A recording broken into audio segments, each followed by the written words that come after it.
In that massive conference room of Manhattan's 50-story building, the air never changed.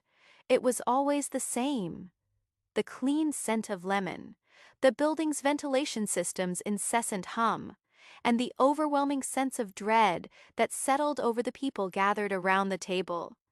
I stood right in the middle of that room, but I wasn't there for them. I never had been. I am Sophia. I am 23 years old. Due to a genetic fluke, I was born devoid of pigment. I have snow-white hair, skin that is almost transparent, and ice-blue eyes that shimmer in the sunlight. When people look at me, they don't see a human. They see either a porcelain doll, a medical case, or worst of all, a ghost. But that day, in that glass room, no one yet knew how that ghost would destroy them. My boss, Elias Sterling, slammed the gold-plated pen in his hand down on the table. His voice echoed like a bomb reverberating off mountains. "Sophia," he said, without even looking at my face. He was only looking at the tablet in his hand. At that enormous project I had devoted months to, sleepless nights to, the pain in my eyes to. I want you to withdraw your signature from the Lumina project. For the company's future, it was deemed more appropriate for this project to be presented under Mia's name. Your image is too specific for a prestige project of this scale. Specific. This was a euphemism they used to refer to outsiders or undesirables. My sister Mia, sitting at the other end of the table, pretended to examine her hands, but the look on her face was the same triumphant smile my family used to give me when they scolded me and praised her. My mom and dad were right in the middle of it all. They were Sterling Architecture's biggest investors. They knew I was successful and didn't want me to be around people, silently approving of their own daughter being erased like a ghost. From the outside, we looked like one of New York's most elite families. Mansions in the Hamptons, high-end parties, a flawless family tree. Within that hierarchy, I was merely an orbiting darkness, absorbing light but prevented from shining. Mia was like the sun, and I was her shadow. "I understand, Elias," I said. My voice was very calm and steady. I didn't yell or pound the table. Everything inside me felt frozen, but I maintained my composure like a professional. This was my stoic response. They expected me to be devastated, to sob and run out of the room, so they could say behind my back, "He was always emotionally weak. Business life wasn't for him." But I would never give them that satisfaction. "So you want me to withdraw my signature? You want me to withdraw my signature from this $500 million skyscraper that will be New York's new skyline? You don't want my name on it?" My father Robert jumped right in, his voice as emotionless as if he were negotiating a business deal. "Sophia, sweetheart, let's be realistic. Investors don't want someone like you who is different. They want someone like Mia who shines, who is an icon on social media. This is just business. Don't take it personally." Shouldn't I take it personally? For 23 years, I avoided the sun because my skin burned. For 23 years, I avoided people's stares because my soul burned. And now, they were taking Lumina, the purest product of my mind, away from me. Before I continue my story, I want to ask you, where are you listening to this story right now, from your home? During a quick break at work, and have you ever been ignored? Despite being the smartest person in the room, just because of your appearance, share your thoughts in the comments, because sometimes the strongest voices come from the quietest ones. At the end of the meeting, I was fired from Sterling Architecture that day. Yes, they didn't just take my labor away from me. They also filled a torn box with my belongings and handed it to me for so-called internal incompatibility. When Elias signaled security to escort me out of the building, Mia leaned toward me and whispered that poisonous sentence as if she'd been holding it inside for years.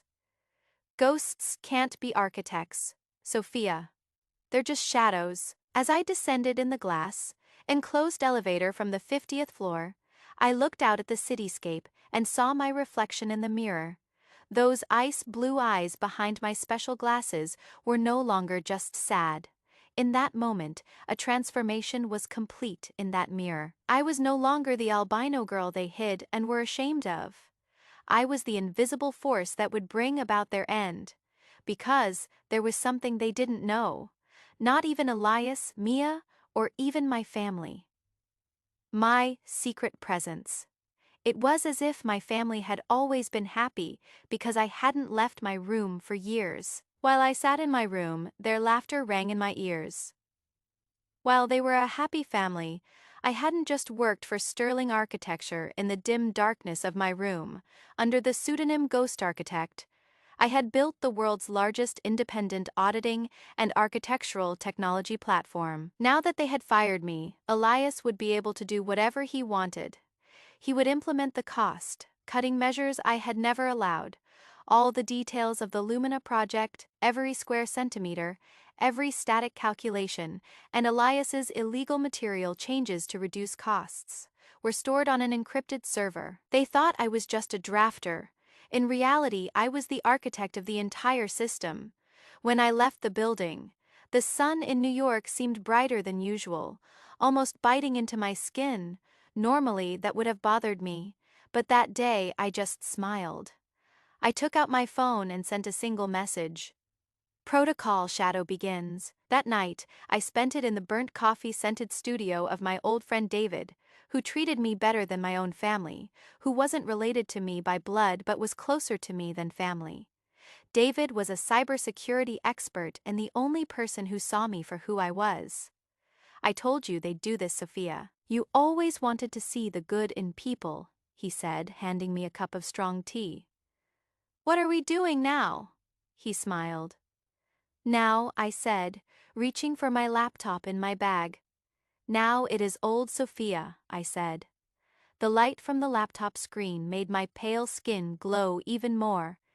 We're showing them what a ghost can do. When Mia goes to the launch tomorrow morning, she'll be worse than if she'd seen a ghost. Because the heart of Lumina, the algorithm that keeps that building standing, is now only at my fingertips. We didn't sleep all night because the launch was the next morning. All of New York's elite, the mayor, and the international press were there. Mia took the stage in a gold dress, designed by the most famous names in fashion. My mom and dad were in the front row, smiling proudly. I was in the back row, wearing my jet black sunglasses and hoodie, standing in the crowd like a ghost. No one noticed me. I was just doing what I had been doing for years, watching. Mia began her speech. Lumina is a testament to my vision and the Sterling family legacy. Just then, the giant screen on stage began to tremble. Mia paused. Elias frowned. The magnificent skyscraper image on the screen slowly began to fade and melt away, and in its place appeared Sterling Architecture's secret correspondence, Elias's bribery records, and most importantly, the name beneath the project's original drawings, Sophia Wells. A murmur rose in the hall. Cameras started flashing. Mia's face turned whiter than my skin. My mother covered her mouth in horror. Leis panicked and jumped onto the stage, yelling at the crew, but it was useless. In that moment I could feel the fire inside me. I slowly got up from my chair, slipped away quietly, and walked towards the exit. A notification popped up on my phone. A digital aftershock had already begun. The hashtag #TheGhostArchitect was trending #1 on Twitter. As I walked out the door, I made eye contact with my father. He was watching me from behind the security barrier for the first time. I saw recognition in his eyes. But it wasn't love. It was pure fear. I just gave him a small nod. This was the first step in this secession. Compared to what I was about to do, it was like a well-behaved child. The game wasn't over yet. I had no intention of canceling the Lumina project. I was going to take it completely out of their hands. The Sterling Empire was shaking, and I was going to build my own world from the rubble. I was walking down those big stairs in front of the launch building when a strange feeling came over me, a feeling I had never experienced before. It was a feeling of freedom. For the first time in my life, I didn't shy away from the sun. I pulled down my hood, took off my sunglasses, and let the harsh light of New York hit my face. Yes, it hurt, but this time the pain was mixed with the taste of victory. I walked away without looking back. The revenge had begun. Their perfect lives, along with their businesses, would come to an end. When I walked out of the launch building with pride, I had left a wreckage behind me. The bribery records and original drawings we projected onto the screens had brought New York's largest architecture firm to the brink of collapse in a matter of seconds. But this was only the beginning. They thought they could steal my precious lumina and carry on with their lives. Yet I had already taken their futures from them. That day, after the launch, I went straight to David's studio. I no longer had a home. That mansion, where they saw me as a stain, could no longer be my home. When I returned to David's studio, my phone's light was flashing like lightning. Sterling Hart's shares had lost 50% of their value, but the real bomb hadn't exploded yet the next morning. The New York Times headline read, "The Ghost Behind Lumina. The Architecture World Talks About Sophia Wells." The video of Mia frozen on stage in that gold dress had reached 50 million views. People weren't talking about my albinism. They were talking about how genius that freak girl was. This was my validation explosion. But I wasn't expecting this validation from them. I had taken this validation from the world with my own hands. 3 weeks later, I rented a place with huge windows on the top floor in Manhattan's Soho district. I named it Aurora, meaning the northern lights, the purest light. My old friend David took charge of my team. There was no more hiding in the shadows. I had my name written in huge letters on my office door. Sophia Wells. One morning, on my way to the office, I saw faces that were once familiar, but now seemed foreign to me. My mom and dad. I didn't want to look at their faces, but I wanted them to see me. There was no hiding anymore, so I invited them into my office. Even their expensive-looking clothes couldn't hide the slump in their shoulders. My mom was clutching her purse lightly. My dad couldn't even look me in the eye. "Sophia, sweetheart?" my mother said, her voice trembling. "Why aren't you answering our calls? We're all so distressed." What happened that day? It was just a communication error. A communication error? That is what she called 23 years of exclusion, hiding me in a storage room trying to steal my project. "Accidents can be prevented, Mom," I said without getting up from my desk. "Yours wasn't an accident. It was a choice. You chose Mia and the sterling inheritance. You chose to erase me like a shadow." My father interjected. His once loud and powerful voice now cracked. "Sophia, Sterling Hart is on the verge of bankruptcy. We can't convince the investors, the complainants. Elias is on the verge of going to jail. If you give us back the project's royalties, we can fix everything. You'll be a partner in the company, and if you want, Mia can work under you." I laughed. It was such a pitiful offer that the last shred of pain in my heart vanished. In that moment, they didn't even ask how I was.